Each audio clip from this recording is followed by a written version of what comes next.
Welcome to PW only IAS. स्वागत है आप सभी लोगों का हमारे आज के इस रिवीजन सेशन में। Why this is a revision session? आप लोगों ने पिछले महीने खूब सारा करंट अफेयर्स पढ़ा है और अब तो उसे पढ़े हुए काफी समय बीत भी गया है, तो मैं उम्मीद ये कर रहा हूं कि आप लोग भूल भी गए होंगे। कुछ लोगों ने तो रिवाइज भी नहीं किया होगा। जिन्होंने रिवाइज किया होगा उनके लिए मौका है कि वो देखें कि रिविजन किए हुए काम में उन्हें फायदा मिल रहा है कि नहीं। और जिन्होंने रिवाइज नहीं किया है वो ये चेक कर सकते हैं कि एक बार जो आपने पढ़ा था उससे एक्चुअली में कुछ रिकॉल हो रहा है कि नहीं।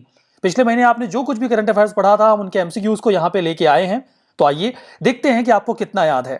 इन एमसीक्यूज को आपके सामने रखा जाएगा और आप इसको ध्यान से पढ़ के अपना आंसर प्लॉट करिएगा। अपना आंसर आप मन में चुनेंगे और उसके बाद मैं आपको बताऊंगा आंसर। आप चेक करते चलेंगे कि कितने सही और कितने गलत आंसर्स आपने प्लॉट किए हैं। एंड ऑफ द सेशन आप मुझे यह बताएंगे कि आपका परफॉर्मेंस इस टेस्ट में कैसा रहा है।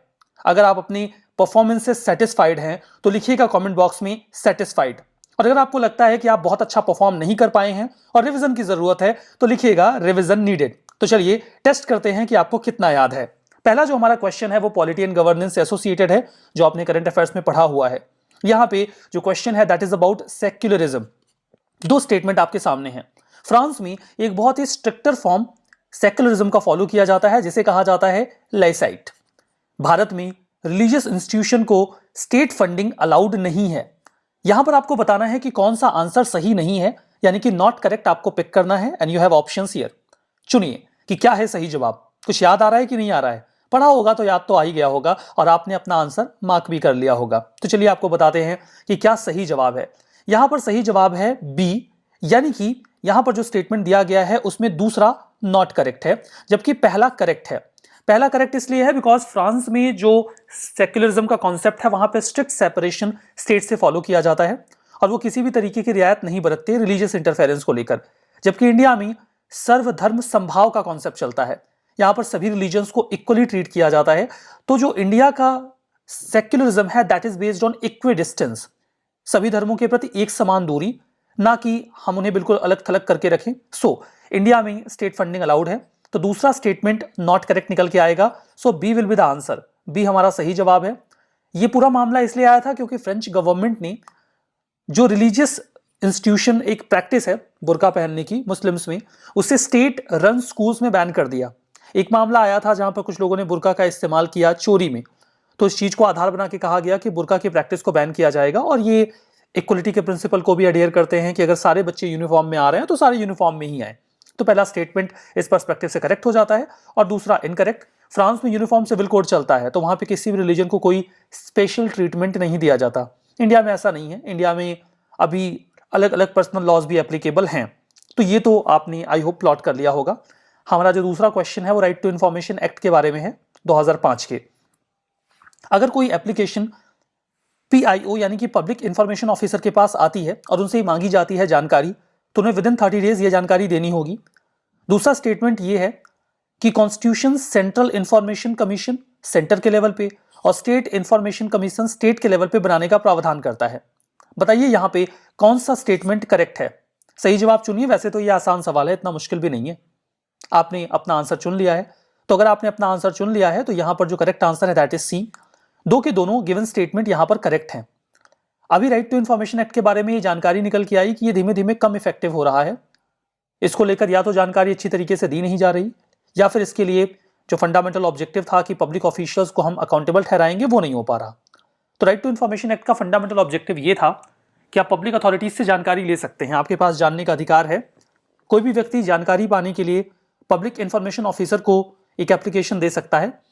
10 रुपए लगते हैं, उसमें आप एक एप्लीकेशन फाइल कर सकते हो। और जो पीआईओ ऑफिसर डेजिग्नेटेड होंगे पब्लिक अथॉरिटीज के लिए वो विदिन 30 डेज आपको जानकारी देंगे। अगर वो जानकारी सीधे उनके पास है तब तो विदिन 30 डेज। मान लो वो जानकारी उनके पास नहीं है, उन्हें किसी थर्ड पार्टी से उस जानकारी को लेकर आपको देना पड़ेगा, तो इस केस में फिर उन्हें 45 डेज का टाइम मिल जाता है। बट इस टाइम फ्रेम में उन्हें जानकारी देनी पड़ती है। हाँ, कुछ एक्सेप्शन जरूर रहते हैं। Defence, security, trade secret, personal information, cabinet proceedings, इनकी जानकारी आप नहीं मांग सकते, मांगोगे भी तो मिलेगा नहीं। एक मामला और होता है विसल ब्लोअर प्रोटेक्शन का। किसी पर्सन ए ने किसी पर्सन बी के बारे में सरकार को जानकारी दी है कि ये करप्शन कर रहे थे। अब आप ये जानकारी मांगने की कोशिश करोगे कि जानकारी किसने दी, तो ये आपको नहीं बताया जाएगा ताकि उस पर्सन की जो प्रोटेक्शन है वो इंश्योर रहे। बाकी दूसरा स्टेटमेंट तो प्योर फॉर्म में करेक्ट है। तीसरा क्वेश्चन आपके लिए है डिलिमिटेशन कमीशन के बारे में। दो स्टेटमेंट है, बताइए कौन सा सही है। डिलिमिटेशन कमीशन ने एक बार अपना ऑर्डर इशू कर दिया तो वो फाइनल है, खत्म। उसके बाद आप उसे किसी और कोर्ट में चैलेंज नहीं कर सकते। आर्टिकल 82 जो पार्लियामेंट का है वो डिलिमिटेशन एक्ट को इनेक्ट करने की बात करता है हर सेंसस के बाद। तो बताइए यहाँ पे कौन सा गिवन स्टेटमेंट करेक्ट है। चुन लिया आंसर कि नहीं चुन लिया? अगर आपने अपना आंसर चुन लिया और अगर आपने फंडामेंटल पॉलिटी में डिलिमिटेशन कमीशन के बारे में पढ़ा होगा, एक आइडिया तो आपको लग जाएगा कि डिलिमिटेशन कमीशन का काम बड़ा इंपॉर्टेंट होता है और उनके काम में किसी भी तरीके का इंटरफेरेंस बियर नहीं किया जाता, सरकार का भी नहीं, जुडिशरी का भी नहीं। वो इतना ताकतवर बनाया गया है, उसके पीछे कई सारे रीजंस हैं। तो पहला स्टेटमेंट तो साफ साफ सही लगता है। हाँ, दूसरे स्टेटमेंट के लिए आपको थोड़ी सी फैक्चुअल जानकारी जरूर चाहिए होगी। तो सही जवाब सी है। दो के दोनों ही गिवन स्टेटमेंट करेक्ट हैं। देखिए, नारी शक्ति वंदन अभियान, अधिनियम, नॉट अभियान, इट्स अधिनियम, जिसके तहत विमेन को 33% रिजर्वेशन ग्रांट करने की योजना बनाई गई है। ये एक्चुअली में बोला गया कि 2026 में जो डिलिमिटेशन कमीशन बनेगा उनकी रिपोर्ट के बाद ही हम इसे इनेक्ट करेंगे, इसे एप्लीकेबल बनाएंगे।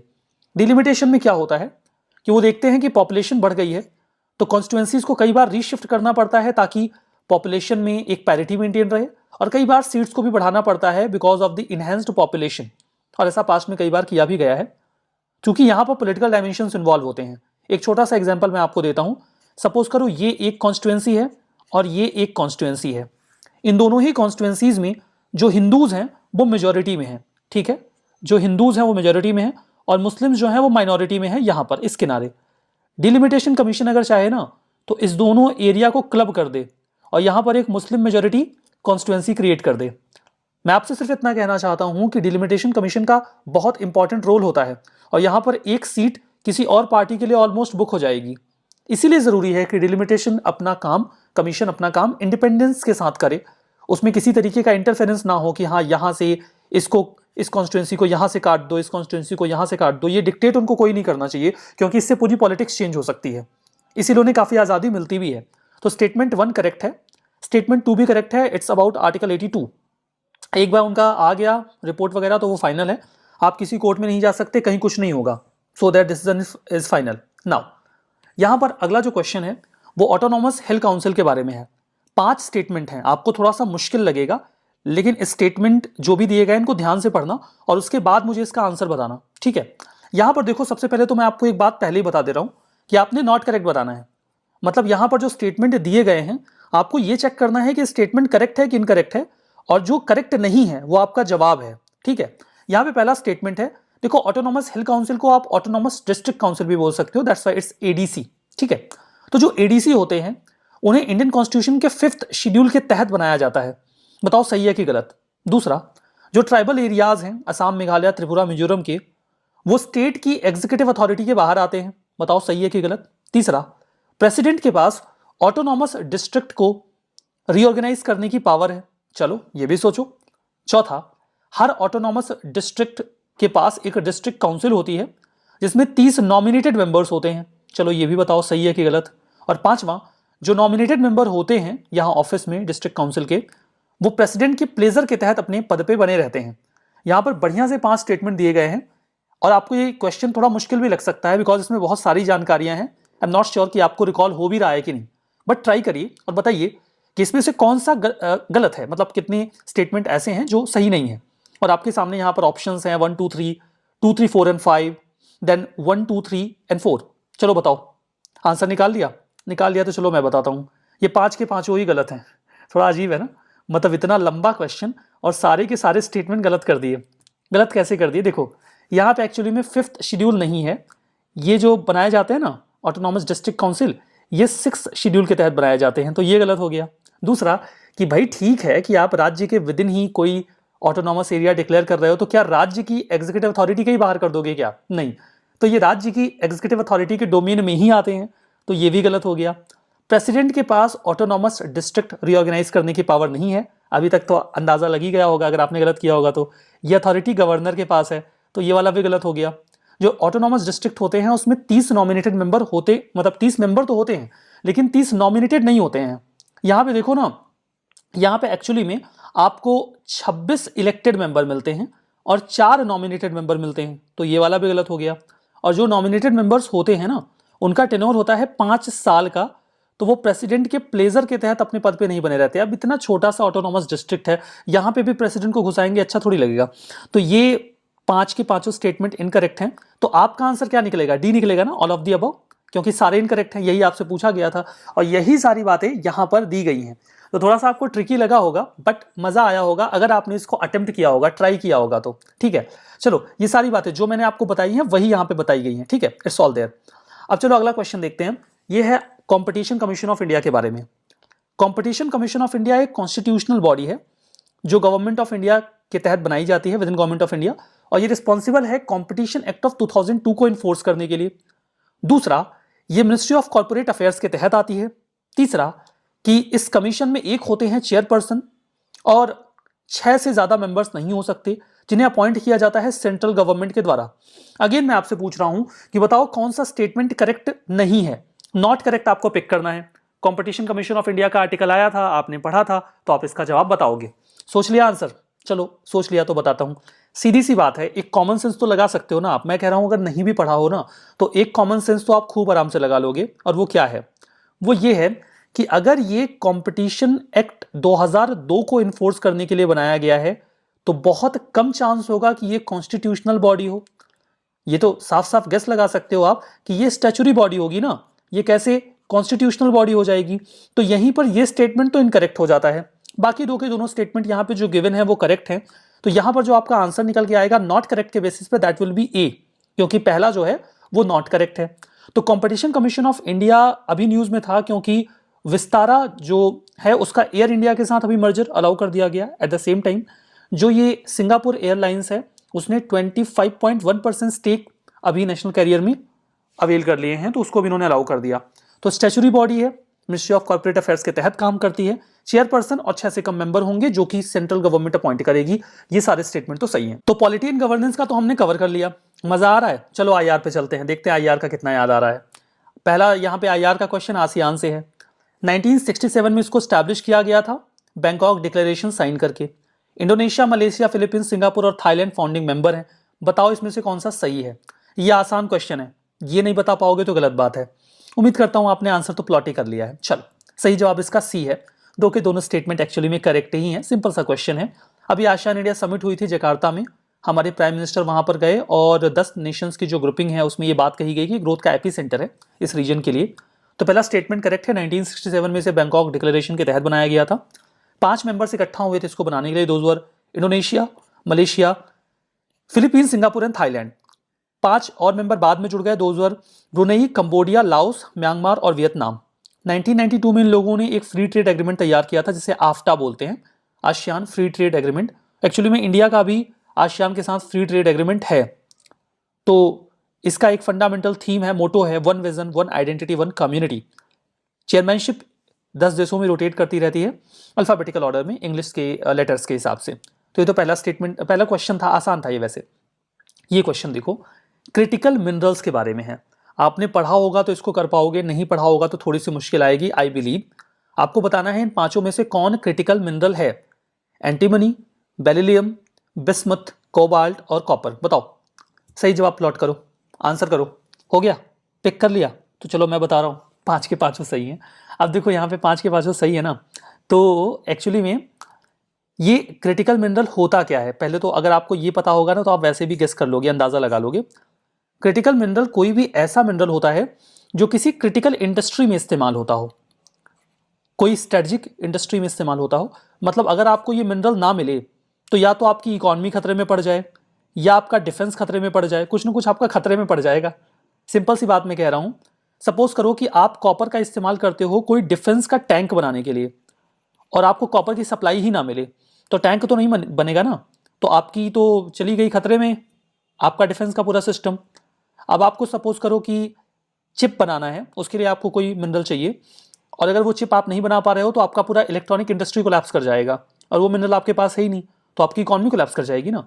तो ऐसे मिनरल्स जो आपकी इकॉनमी के लिए, आपके डिफेंस के लिए, आपके स्ट्रेटजिक इंटरेस्ट के लिए बहुत जरूरी होते हैं, उन्हें क्रिटिकल मिनरल कहा जाता है। और ये 5 के 5 ही क्रिटिकल मिनरल की कैटेगरी में आते हैं। अफ्रीकन यूनियन को G20 में एंट्री मिल गई और अब वो 21st मेंबर बन गया। यहां पर यह कहा गया कि इससे जो ग्लोबल क्रिटिकल मिनरल सिक्योरिटी है वो इंश्योर होगी। क्रिटिकल मिनरल को नेचुरल रिसोर्स के तौर पे माना जाता है कि काफ़ी क्रिटिकल रोल ये प्ले करते हैं रॉ मटेरियल के तौर पे, और इन्हें रिकॉग्नाइज किया जाता है। ये पांच के पांचों यहाँ पे नाम दिए गए हैं। Modern economics, technology, national security में इनका इस्तेमाल होता है और इनकी हाई इकोनॉमिक वैल्यू भी होती है, प्लस ये स्केयर्स होते हैं, हर जगह अवेलेबल भी नहीं होते, और इनका इस्तेमाल स्ट्रेटजिक इंडस्ट्रीज में किया जाता है, इसलिए बहुत खास बन जाते हैं। तो आपने चलो आंसर बना लिया होगा तो ठीक है, नहीं बना लिया होगा तो फिर रिविजन करना। यहाँ पे देखिए जो अगला क्वेश्चन है वो G20 और ईस्ट एशिया समिट के बारे में है। बड़ा दिमाग लगाने वाला क्वेश्चन है, अब पता चलेगा कि किसकी कितनी इंटरलिंकिंग है। पूछा यह गया है कि इसमें हमने ग्रुप ऑफ कंट्रीज को रखा है और आपने ये बताना है कि कौन से ग्रुप ऑफ कंट्रीज दोनों में है, G20 में भी हैं और ईस्ट एशिया समिट में भी हैं।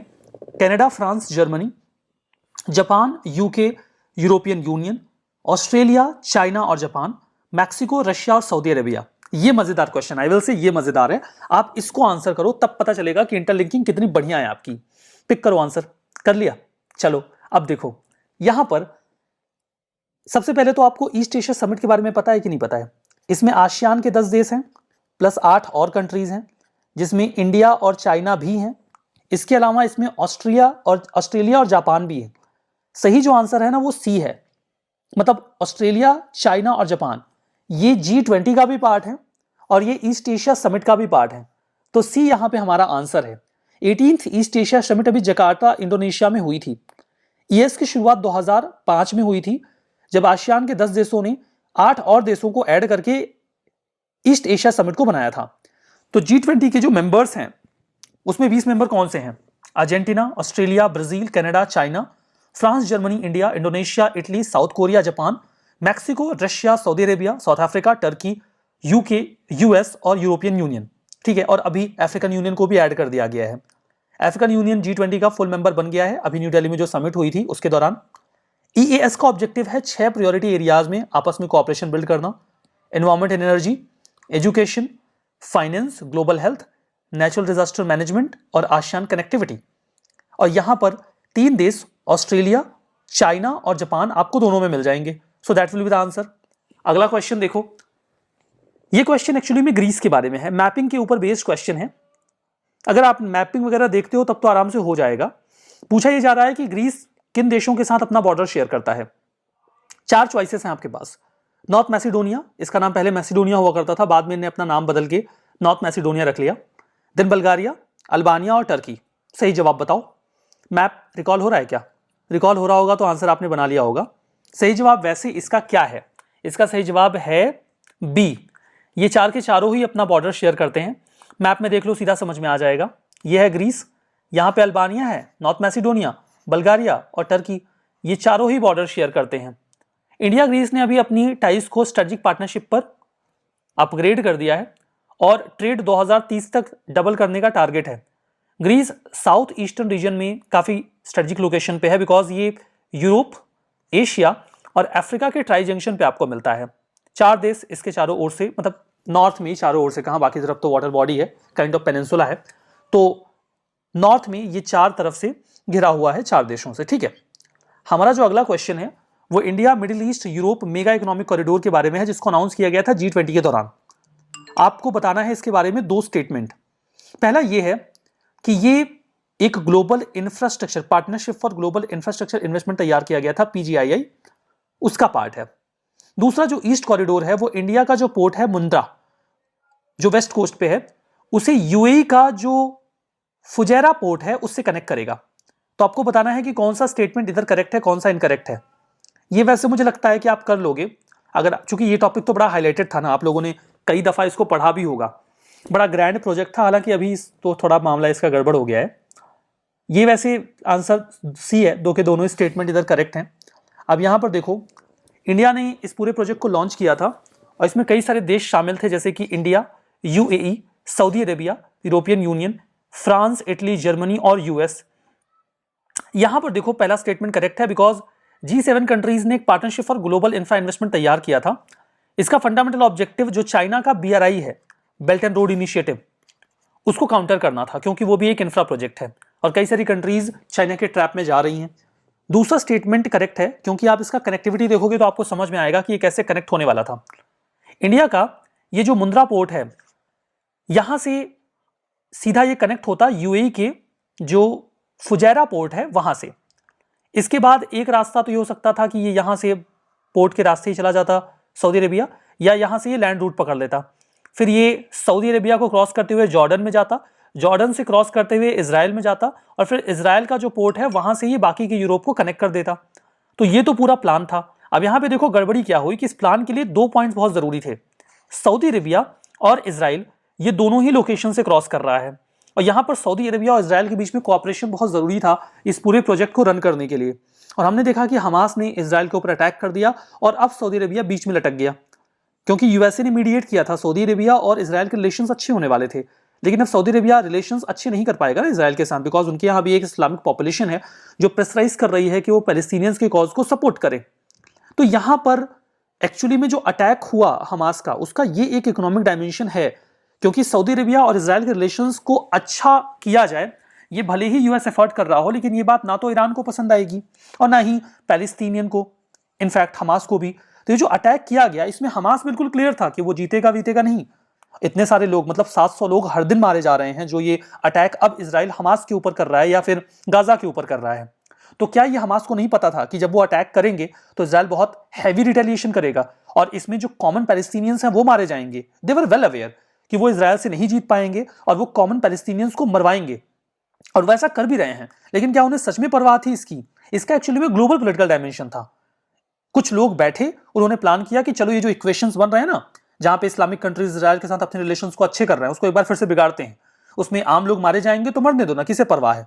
तो ये जो पूरा इक्वेशन बिगड़ा है, अब इसमें जो पूरा कॉरिडोर था ना, ये भी खतरे में आ गया है। यहां पर देखिए, हमारा अगला क्वेश्चन G77 के बारे में है। G77 गाइड होता है चार्टर ऑफ अल्जियर्स से। फ्रांस और जर्मनी ऑब्जर्वर हैं। Currently Republic of Cuba chair कर रहा है G77 को न्यूयॉर्क में। बताइए कौन सा स्टेटमेंट करेक्ट है। G77 का अगर आप फंडामेंटल जानते हो तो ये ग्रुप ग्लोबल साउथ की कंट्रीज के लिए है। वैसे इसका सही जवाब 1 और 3 है, दूसरा गलत है।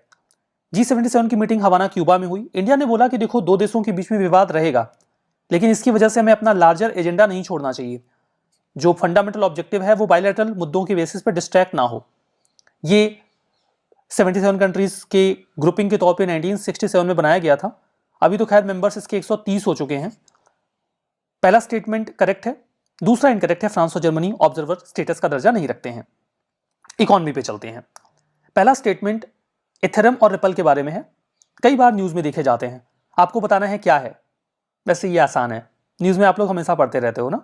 सही जवाब बताओ। Crypto asset, malware, humanoid robot, space exploration. सही जवाब ए है, क्रिप्टो एसेट्स हैं ये दोनों। अभी देखो, इंटरनेशनल मॉनेटरी फंड और फाइनेंशियल स्टेबिलिटी बोर्ड ने एक पॉलिसी पेपर रिलीज किया। अब जो इन्होंने पॉलिसी पेपर रिलीज किया ना, ये बनाने के लिए इनको इंडिया ने बोला था। इंडिया G20 की मीटिंग होस्ट कर रहा है, तो इंडिया ने बोला देखो, G20 में सब लोग इकट्ठा होने वाले हैं और हम लोग क्रिप्टो करेंसी के मुद्दे पे भी बातचीत करना चाहते हैं, लेकिन आप लोग थोड़े एक्सपर्ट लगते हो, तो आप लोग मिलकर बातचीत करके बताओ कि क्या आपका क्या राय है, उसके बेसिस पे हम भी डिस्कशन कर लेंगे। तो इन लोगों ने अपना पॉलिसी पेपर बनाया। इन्होंने क्या बोला कि देखो, क्रिप्टो एसेट्स को ना पूरी तरीके से बैन मत करो, रेगुलेट करो। तो फिर G20 में इसके बारे में बातचीत हुई। तो जो क्रिप्टो एसेट्स होते हैं ना, क्रिप्टो करेंसीज वगैरह, वो ब्लॉकचेन टेक्नोलॉजी के बेसिस पे वर्क करते हैं, जहां पे जो जानकारी होती है वो डिसेंट्रलाइज होती है। क्रिप्टो एसेट्स को क्रिएट करने के लिए कॉम्प्लेक्स मैथमेटिकल इक्वेशन सॉल्व करने पड़ते हैं, जिनके लिए बहुत बड़े बड़े कंप्यूटर्स की जरूरत पड़ती है। आपने एक मैथमेटिकल इक्वेशन सॉल्व किया और आपको एक बिटकॉइन मिल गया। अब ये एक ब्लॉक में तैयार हो गया, ये ब्लॉक बंद हो गया और इसकी जानकारी सब लोगों को मिल गई। अब इस ब्लॉक को कोई रेप्लिकेट नहीं कर सकता, कोई चेंज नहीं कर सकता। ये जानकारी सबके पास है, तो किसी सेंट्रल बैंक की जरूरत नहीं है। बिटकॉइन, एथेरियम, रिपल और लिटकॉइन, ये सब एग्जाम्पल हैं क्रिप्टो करेंसीज के। ठीक है, अगला यहाँ पे देखो क्वेश्चन जो है वो इंडिया में इन्फ्लेशन के बारे में है। Reserve bank of India fiscal policy के तहत इंडिया में इन्फ्लेशन को कंट्रोल करती है। जीडीपी डिफ्लेटर ये दिखाता है कि जीडीपी की वैल्यू कितनी बढ़ गई है बिकॉज ऑफ इन्फ्लेशन। इकोनॉमी में जो इन्वेस्टमेंट होता है वो शॉर्ट रन में इन्फ्लेशन को बढ़ा देता है। आप बताइए कौन सा स्टेटमेंट सही है। ये देखो कॉन्सेप्चुअल क्वेश्चन है, अगर आपको बेसिक इकोनॉमी की समझ है तो आप ये सवाल कर ले जाओगे। यहां पे देखो, दूसरा और तीसरा स्टेटमेंट जो है ना वो करेक्ट है। आप सभी लोगों को पता होना चाहिए कि फिस्कल पॉलिसी गवर्नमेंट की पॉलिसी होती है। आरबीआई जो पॉलिसी अपनाती है उससे मॉनेटरी पॉलिसी कहा जाता है, तो ये तो वैसे ही गलत हो गया। डिफ्लेटर वाला मामला सही है अगर आपने फंडामेंटल्स पढ़े हैं तो। अगर आपने इन्वेस्टमेंट किया है तो मार्केट में ज्यादा पैसा चला जाएगा तो इन्फ्लेशन बढ़ेगा, ये बेसिक इकोनॉमी है। तो सही जवाब 2 और 3 है, यानी कि सी। यही बातें यहां पर आपको दी गई हैं। मॉनेटरी पॉलिसी की वजह से पहला स्टेटमेंट इनकरेक्ट हो गया। हमारा जो अगला क्वेश्चन है वो ये है कि लॉजिस्टिक्स परफॉर्मेंस इंडेक्स ये कौन रिलीज करता है। थोड़ा इंफॉर्मेशन बेस्ड क्वेश्चन है। ऐसा क्वेश्चन आता है तो करो, नहीं आता तो आगे बढ़ो, लेकिन आप तो करो ना, पढ़ा था ना, तो आप तो करो। सही जवाब इसका क्या है? इसका सही जवाब अगर आपने चुन लिया है तो मैं बता देता हूं, सी है। World bank is the correct answer. Logistics का मतलब होता है एक सामान को एक जगह से दूसरी जगह पे लेकर जाना। इसमें loading, unloading, transportation, clearance, paper work सब कुछ आ जाता है। इंडिया वर्ल्ड बैंक को चाहता है कि हमने जो कदम उठाए हैं वो उनको संज्ञान मिले और देखें कि हमारे यहाँ लॉजिस्टिक्स अब पहले से बेहतर हो गया है। पीएम गति शक्ति इनिशिएटिव आया। हम चाहते हैं कि इन सबको ध्यान में रख के जो लॉजिस्टिक्स परफॉर्मेंस इंडेक्स है उसमें हमारी रैंकिंग बढ़ाई जाए। क्यों? क्योंकि अगर आपके यहाँ लॉजिस्टिक्स की कॉस्ट कम है, यानी कि सामान को एक जगह से दूसरी जगह ले जाना कम खर्चीला है, तो ग्लोबल लेवल पे लोग आपकी इकोनॉमी में इन्वेस्ट करना चाहते हैं।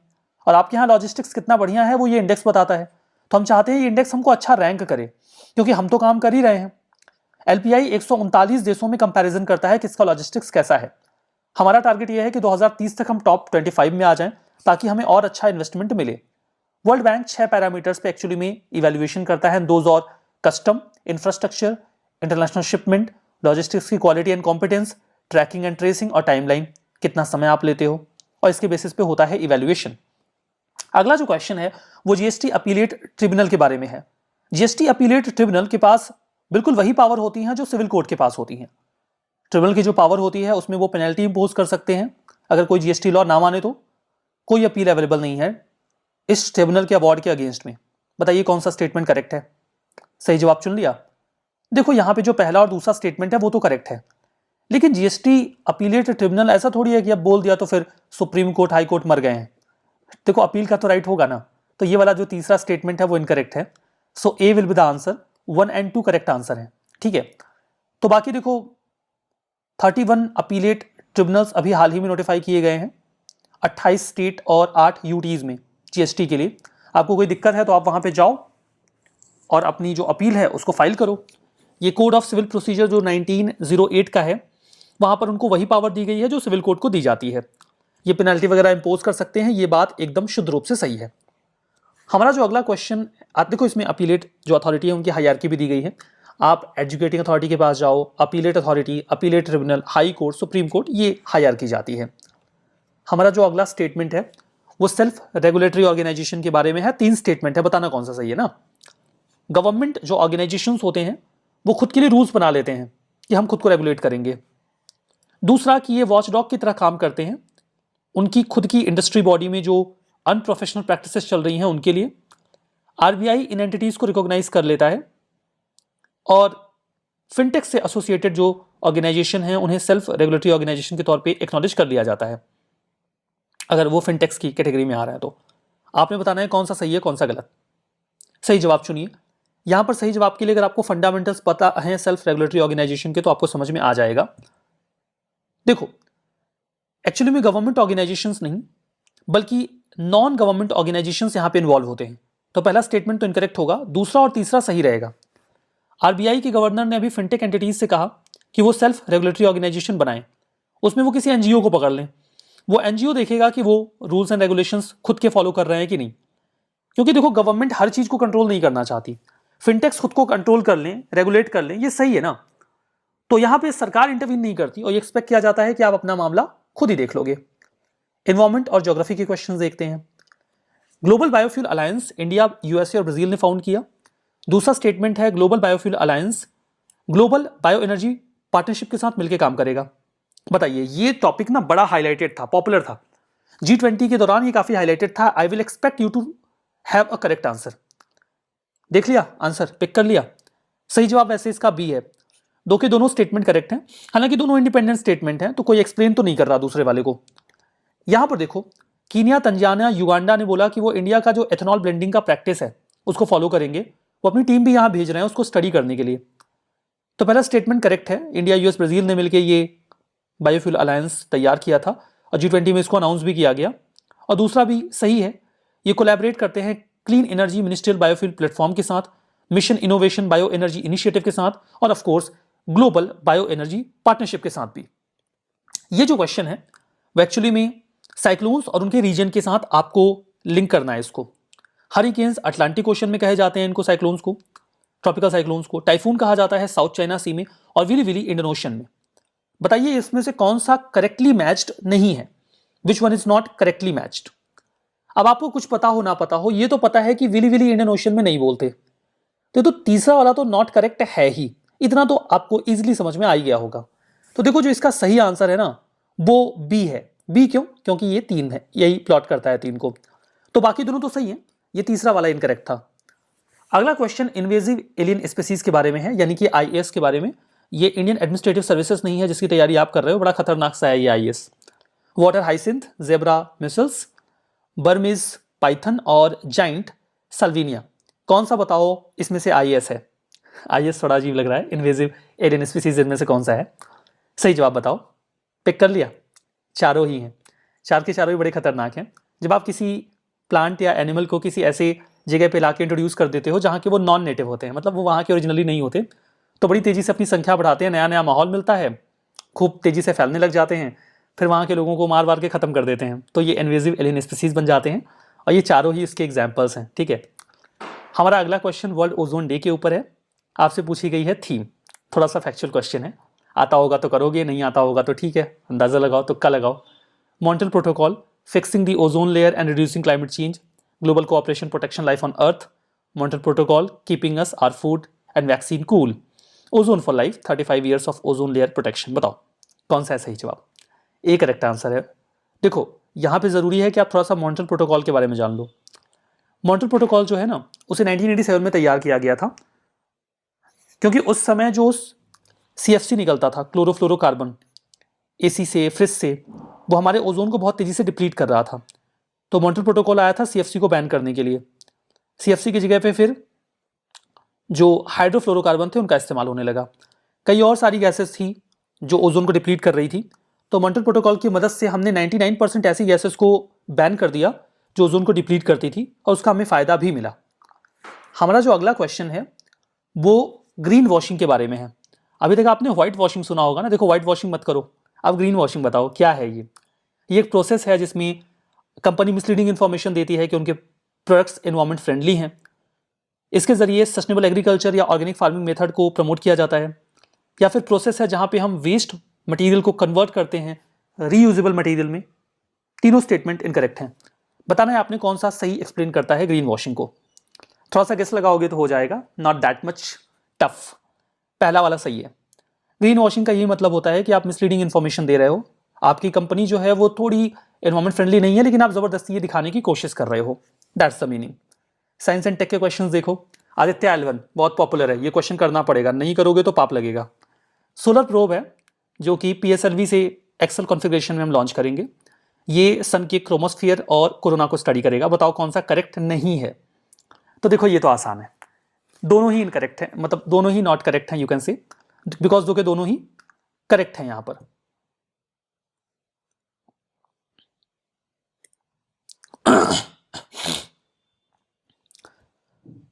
चूंकि दोनों ही स्टेटमेंट करेक्ट हैं तो आंसर आपने डी मिलना है।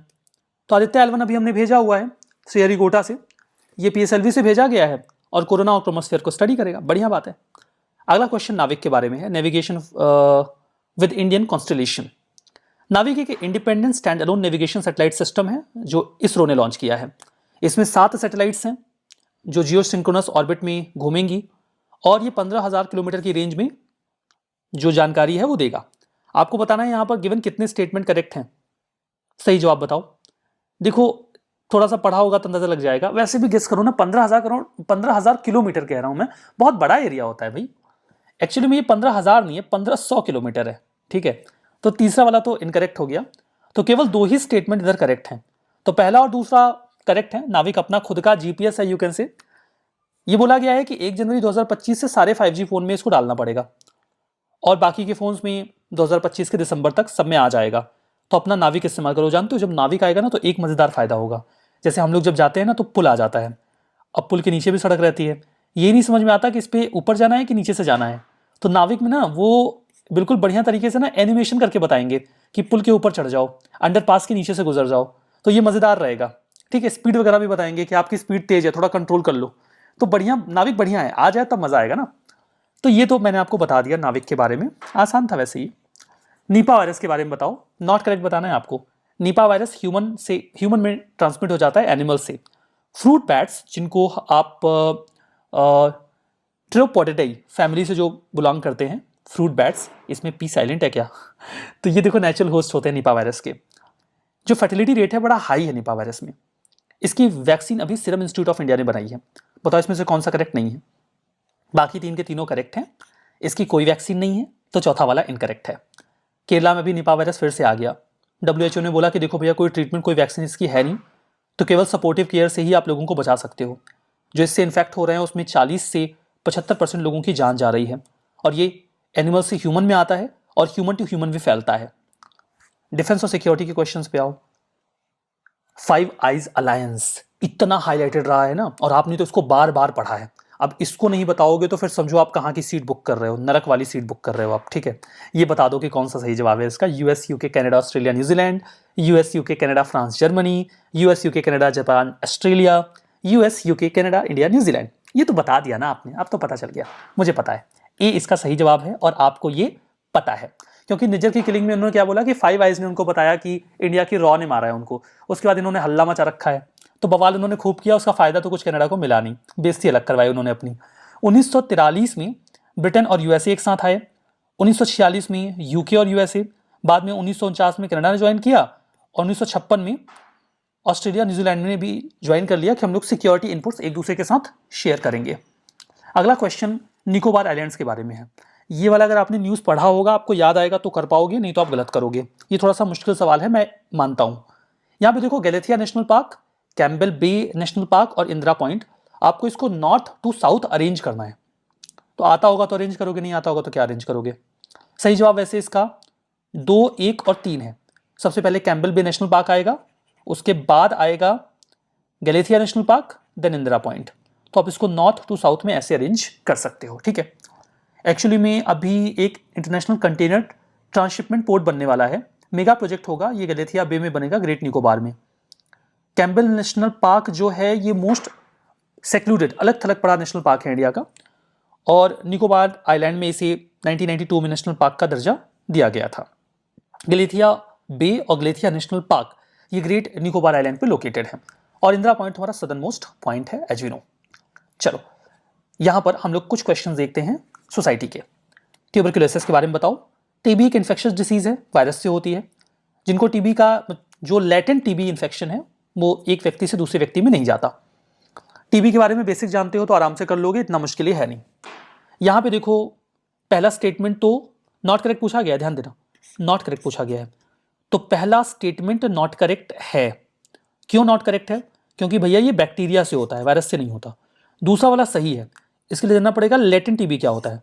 लेटेंट टीबी ऐसा टीबी होता है जो हर व्यक्ति की मतलब किसी व्यक्ति के अंदर है, बस जब उसका इम्यून सिस्टम कमजोर होगा तो उभर के आ जाएगा, तो वो नहीं फैलता एक पर्सन से दूसरे पर्सन में, ठीक है। तो पहला स्टेटमेंट नॉट करेक्ट है बिकॉज ऑफ बैक्टीरिया, और दूसरा वाला सही है। जापानीज इंसेफेलाइटिस के ऊपर दूसरा क्वेश्चन है हमारा। ये इजिप्टी मॉस्किटो के काटने से फैलता है, ये उसी वायरस से फैलता है जिससे डेंगू फैलता है।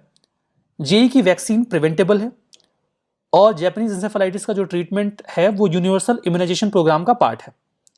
कौन सा गिवन स्टेटमेंट करेक्ट है, कौन सा नहीं? पढ़ा होगा तो कर पाओगे, नहीं तो मुश्किल लगेगी। सही जवाब ऑप्शन सी है। 3 स्टेटमेंट इधर करेक्ट हैं, 1 इनकरेक्ट है। ये इजिप्टी मॉस्किटो से नहीं होता, इसीलिए पहला वाला इनकरेक्ट है। किससे होता है? ये क्यूलेक्स मॉस्किटो से होता है, तो पहला incorrect, rest are correct. Art and culture पे आओ, मैच क्वेश्चन खेलते हैं। लाओ, स्टैच्यू ऑफ वननेस आदि Shankaracharya ji, statue of unity Ramanuja जी, और statue of peace Chaitanya Mahaprabhu ji. बताओ कौन सा करेक्टली मैच्ड नहीं है? फैक्चुअल है, आता है तो करो, नहीं आता है तो घूमो टहलो मजे करो। पढ़ा है वैसे आप कर लोगे। यहां पे देखो पहला वाला करेक्टली मैच्ड है, दूसरा तीसरा करेक्टली मैच्ड नहीं है। क्यों? स्टैच्यू ऑफ यूनिटी पटेल जी के लिए है, statue of peace Shri Vijay Vallabh Sureshwar जी के लिए है, ठीक है। अगला क्वेश्चन देखो, फेस्टिवल्स स्टेट मैच करो। नुआखाई उड़ीसा, सजीबू और क्या है ये चेराउबा, हाँ आसाम, और तीसरा है पुथांडू कर्नाटका का। बताओ कौन सा करेक्टली मैच नहीं है?